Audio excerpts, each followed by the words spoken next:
যদি সত্যি বদনজর লেগে থাকে তাহলে অবশ্যই আপনি 5 লিটার একটা পানি নেবেন, পানির বোতল নেবেন।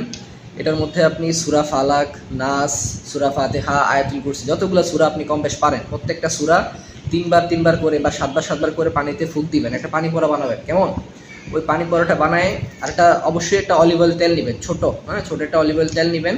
এই তেলের মধ্যেও এই সেম সূরাগুলো আপনি ঝাড়ফুঁক করবেন, কোরআন থেকে যা সূরা পারেন পরে এগুলো আপনি এই তেলের মধ্যে আর পানি পড়ার মধ্যে বোতলের মধ্যে আপনি ফুঁক দিবেন। কেমন?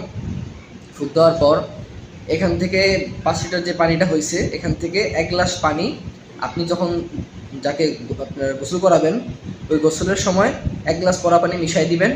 ঠিক আছে? পরা পানি মিশাই দিয়ে ওকে হালকাভাবে গোসল করে দিবেন। যদি পারেন আপনি ওই যে গামছা ভিজাও চাইলে একটা ওয়াশের মাধ্যমে গোসল করতে পারেন, এই একটা বিষয়। আর দ্বিতীয়ত হচ্ছে ওই অলিভ অয়েল তেলটা ওর গায়ে আলতোভাবে মাসাজ করবেন।